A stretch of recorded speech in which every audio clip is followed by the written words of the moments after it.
Shalom Bapak Ibu, Saudara-saudari yang terkasih dalam Tuhan. Jumpa lagi dengan saya dalam renungan singkat hari ini. Doa dan harapan saya kiranya Bapak Ibu, Saudara-saudari terpelihara baik dalam kasih dan anugerah daripada Tuhan kita Yesus Kristus. Tema renungan hari ini adalah haus akan Tuhan. Mari kita buka Alkitab kita dalam Mazmur pasal yang ke-73 ayat 25-26. Dikatakan bahwa siapa gerangan ada padaku di sorga selain engkau. Selain engkau tidak ada yang kuingini di bumi. Sekalipun dagingku dan hatiku habis lenyap, gunung batuku dan bagianku tetaplah Allah selama-lamanya. Bapak Ibu, Saudara-saudari yang terkasih dalam Kristus, dalam kitab Mazmur kita menemukan berbagai ungkapan yang menunjukkan betapa pemazmur memiliki hasrat kuat untuk mengasihi Tuhan. Bahkan dalam satu ayat, pemazmur menggambarkan dirinya seperti rusa yang haus merindukan sungai. Ia hendak menyamakan bahwa dahaganya hanya dapat dipuaskan oleh air yang ditemukan di sungainya Tuhan. Pemazmur juga mengungkapkan kecanduan rohaninya, tanda kutip, yang pada dasarnya adalah kehausan rohani pada tingkat yang sangat kuat atau sangat tinggi, lebih dari sekedar kehausan rohani yang pada dasarnya adalah kehausan akan Tuhan. Bapak Ibu, Saudara-saudari yang terkasih dalam Kristus, kecanduan rohani artinya kebutuhan yang sangat kuat untuk mengerti kehendak Tuhan dan melakukannya. Memang manusia pada dasarnya adalah makhluk rohani.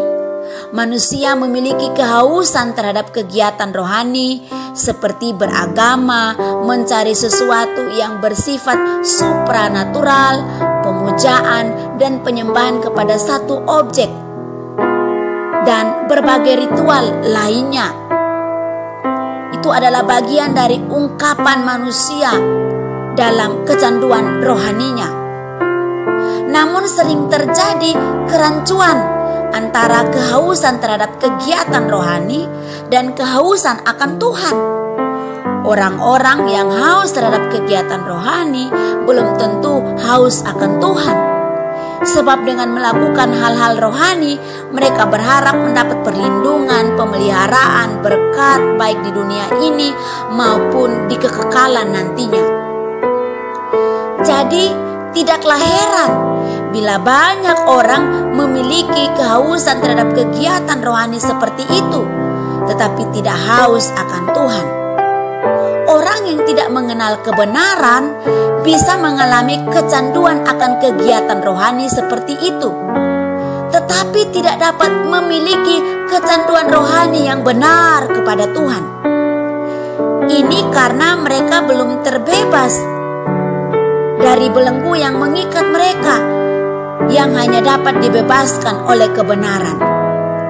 Bapak Ibu, Saudara-saudari yang terkasih dalam Tuhan, yang dimaksud belenggu di sini ada 3 jenis berdasarkan 1 Yohanes 2 ayat 16. Yang pertama adalah keinginan daging. Keinginan daging, hasrat yang berlebihan berkenaan dengan makan, minum dan libido manusia. Lalu yang kedua adalah keinginan mata. Keinginan mata bertalian dengan keinginan untuk memiliki fasilitas hidup yang orang lain juga miliki tentunya. Seperti pakaian, melihat yang indah, yang menyangkut dengan keinginan matanya. Lalu yang ketiga adalah keangkuhan hidup.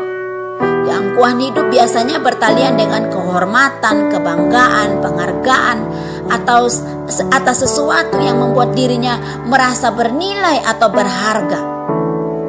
Bapak Ibu, Saudara-saudari yang terkasih dalam Kristus, bagaimana seseorang bisa memiliki kecanduan rohani yang benar? Seseorang baru dapat memiliki kehausan yang sangat tinggi akan Tuhan kalau telah terlepas dari belenggu keinginan daging, keinginan mata, dan keangkuhan hidup itu.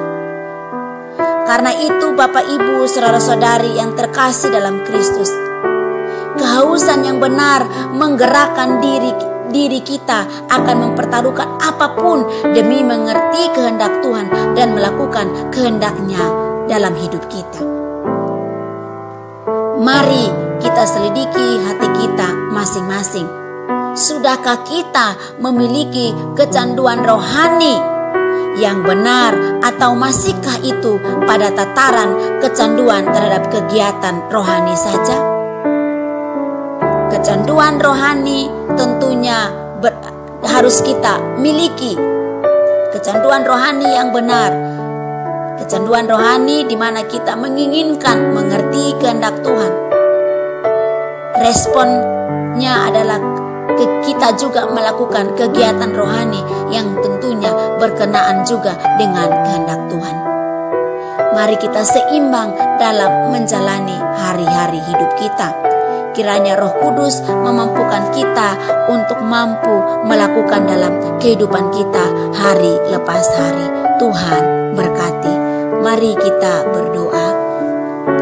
Bapa di surga, Bapa yang kami kenal di dalam Kristus Yesus, mengucap syukur untuk hari ini, hari di mana Tuhan memberikan kami waktu dan kesempatan untuk kami terus mengenal Engkau secara pribadi.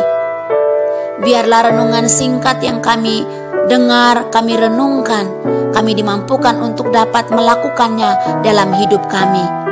Kami mohon supaya kiranya Roh Kudus menuntun hidup kami selangkah demi selangkah menjalani hari ini dengan berbagai aktivitas. Kiranya Tuhan jugalah yang membuat kami berhasil dan beruntung. Biarlah kami juga menjadi saksi-Mu dimanapun Tuhan bawa kami. Terima kasih, kami mengucap syukur, menyerahkan sepanjang hari ini dalam tuntunan-Mu. Demi Kristus Yesus kami berdoa. Haleluya, amin. Demikianlah renungan singkat pada hari ini, kiranya Tuhan menolong kita. Shalom.